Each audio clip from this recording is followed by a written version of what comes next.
Hello everyone, tonight on Business Live, the Russia-Ukraine conflict, price of Brent crude soars past the $100 mark a barrel, the highest in 7 years.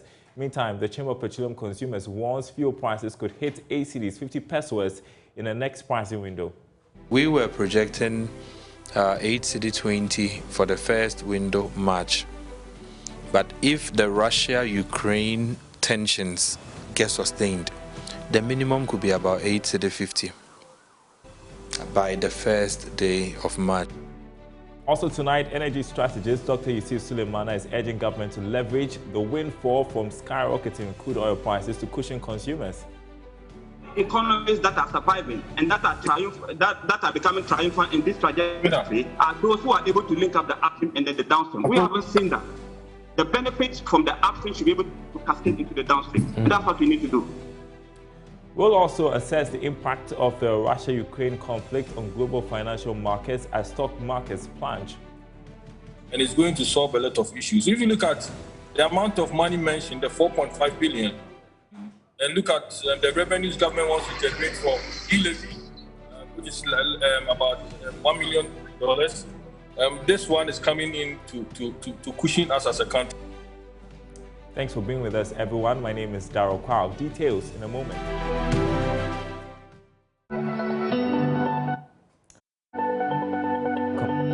Business Live. My name is Darryl Kwao. Let's begin with what's happening today. That's got everybody talking. The Chamber of Petroleum Consumers has warned that fuel prices could witness the highest increase at the pumps in recent times. Brent crude crossed the $100 mark this morning, selling at $105 a barrel on the world market.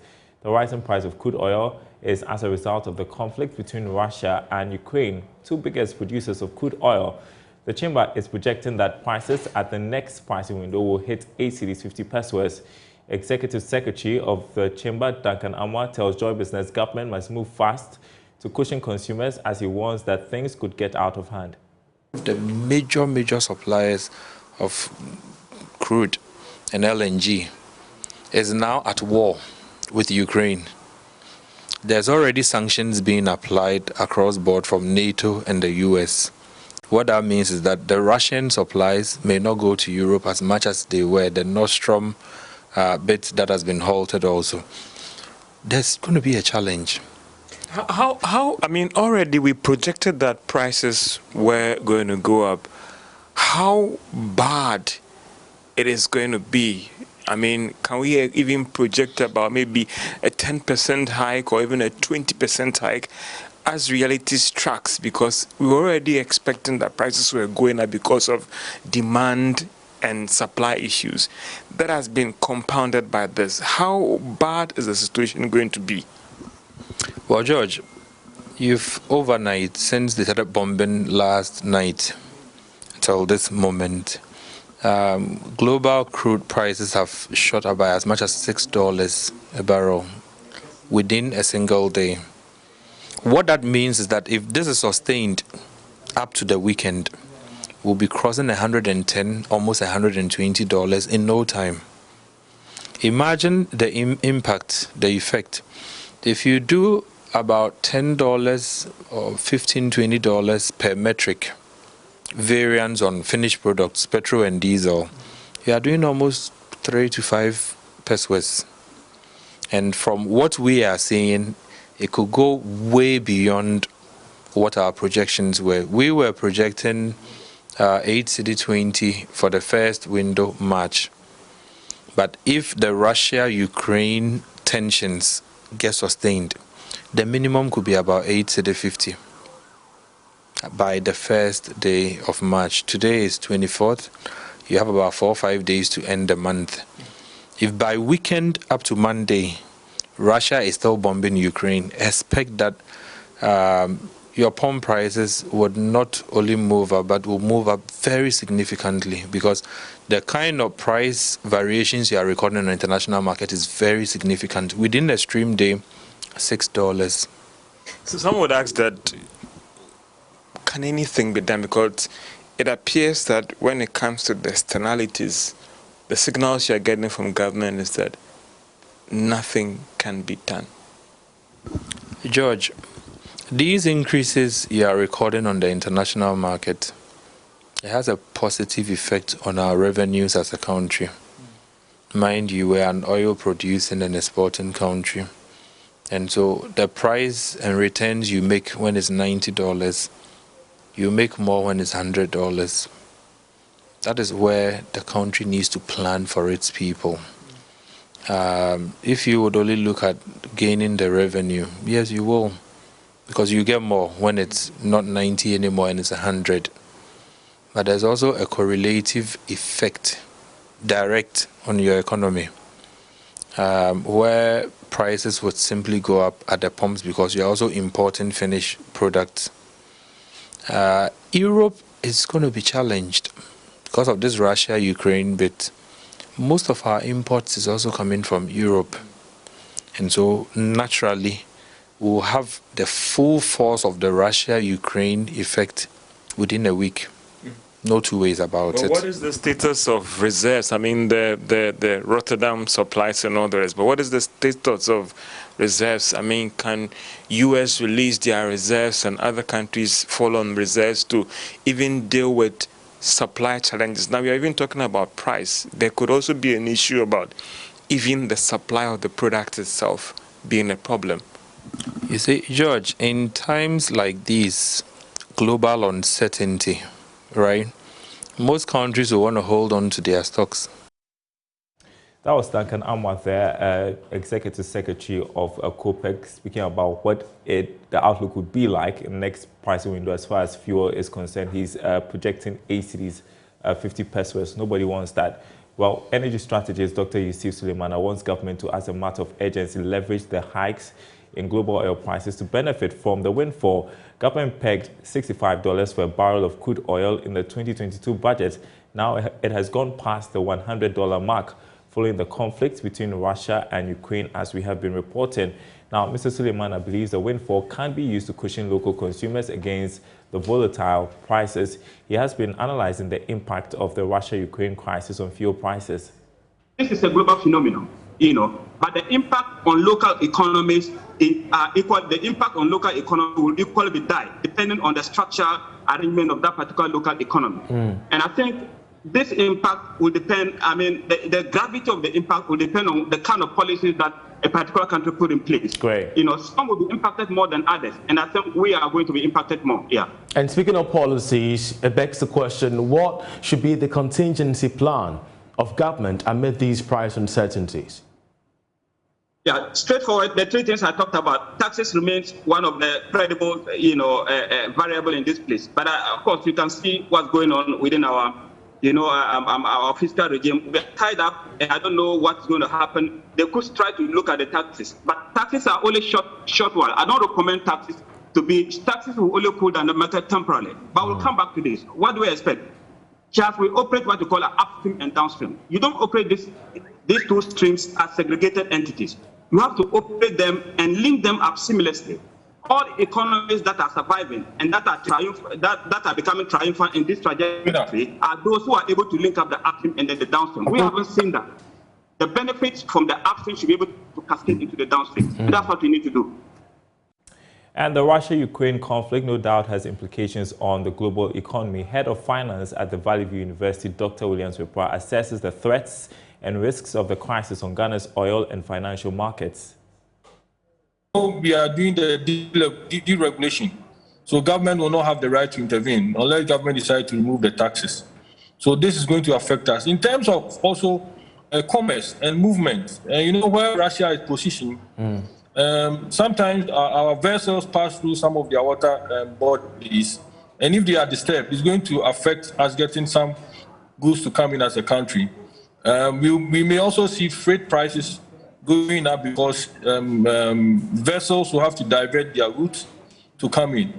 If China decides to back Russia, then our situation will be worse because there will be a shortage because they will come together to form a strong partnership to fight what the West is bringing onto them of these sanctions. So it's not going to be a good news.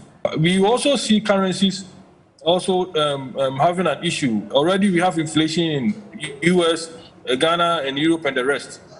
So some European countries rely on Russia for business.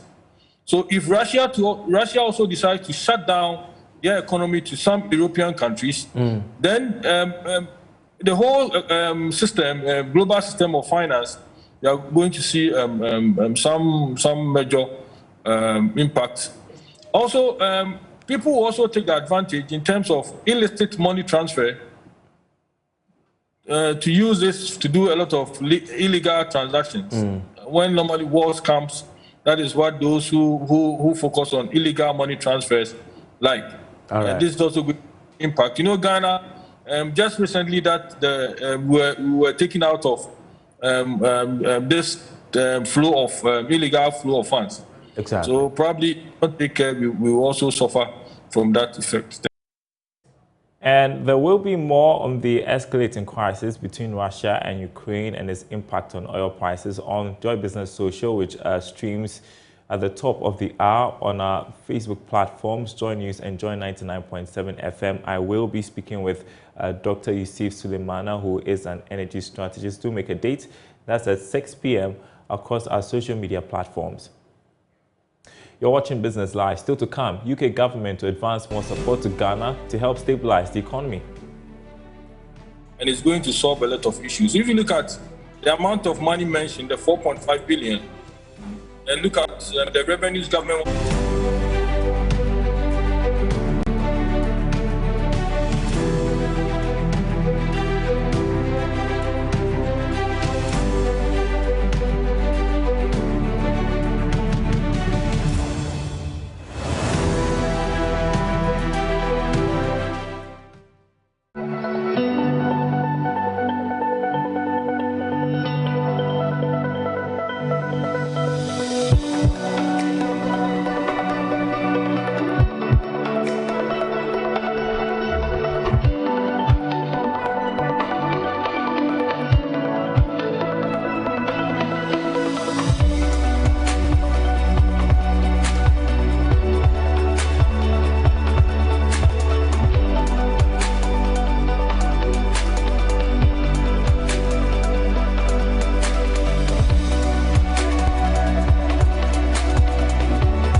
A lot happening in the wake of the Russia-Ukraine conflict, as you saw in our international summaries. Let's turn to other news for you tonight. The UK government has indicated that it will advance more support to Ghana to help stabilize the economy. The support has been influenced by the negative impact of COVID-19.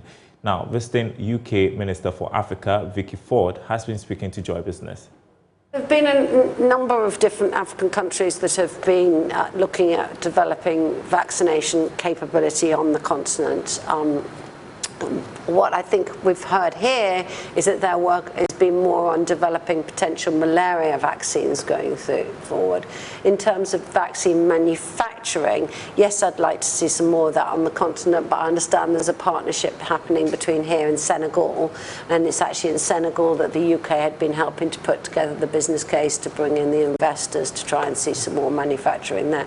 And again, I think what you need to do is keep these collaborations going. So it's been very good to hear that this Ghanaian facility is also collaborating with others. Let's talk about trade, investment, and then support as well.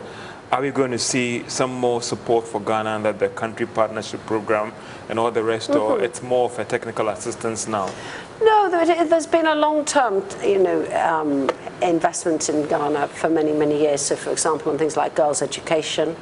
That's been an area in which we've worked with the government for many, many years. The UK is one of the biggest supporters and funders of girls' education in the world.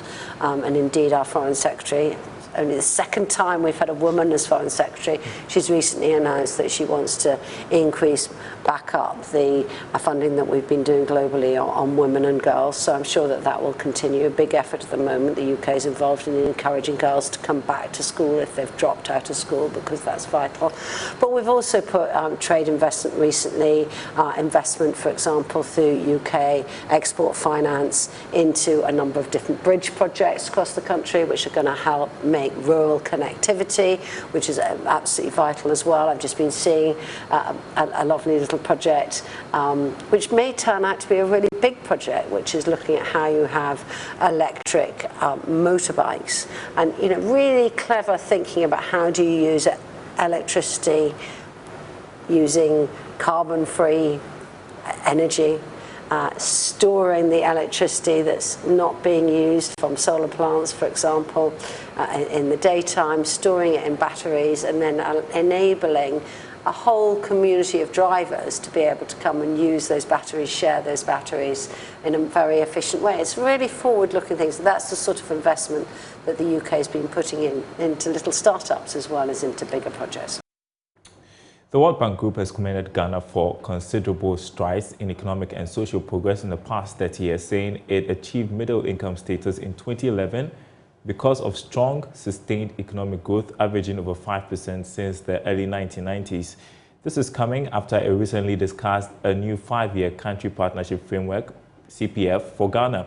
As a result, the World Bank Group will commit $4.5 billion to support Ghana's economy over a 5-year period. The CPF was prepared jointly by the World Bank, the International Finance Corporation, and the Multilateral Investment Guarantee Agency. It is aligned with Ghana's coordinated program of economic and social development policies and will support the government in creating a competitive environment for the private sector to flourish.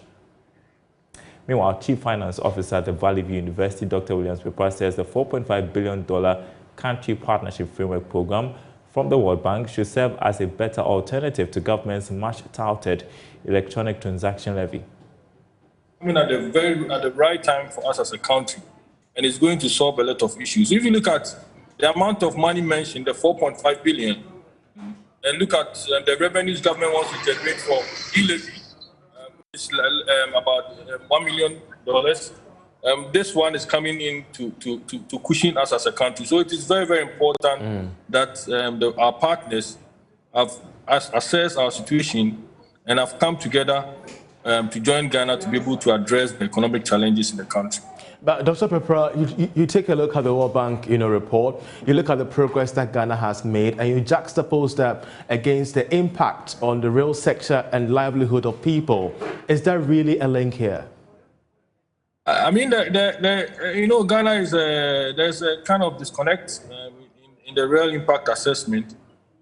Evenly, we can't say that we have achieved that 5% across all regions. And we know the upper west, upper east mostly are more deprived, especially the northern part.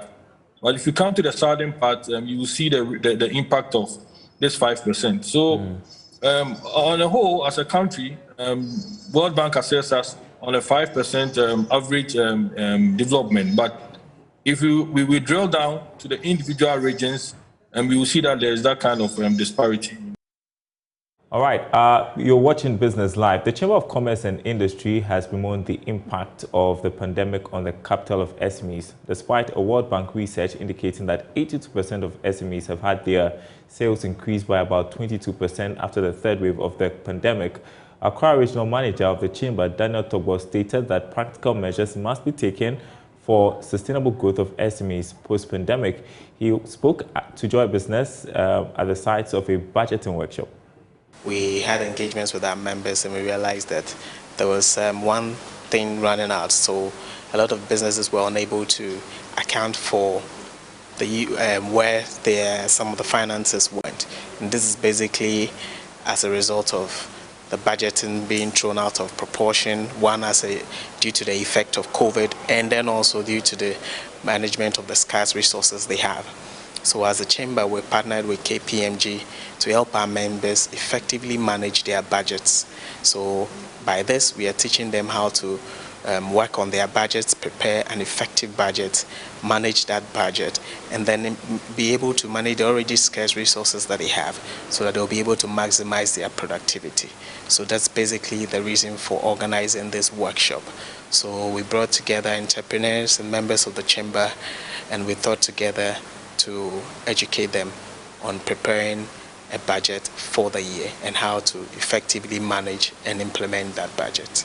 So far, the feedback has been good. The presentations have been very well. The resource persons have made the workshop very interactive. So we're using real-life case studies. So we're using their businesses as case studies, and we are preparing the budget from scratch. So people who have not prepared the budget before are being able to prepare their own budgets, and those that are budgets that were thrown out of proportion because of COVID and other force measures, they are putting in place. They needed shock absorbers, they needed contingency plans, and how so that they'll be able to effectively manage their budgets going forward.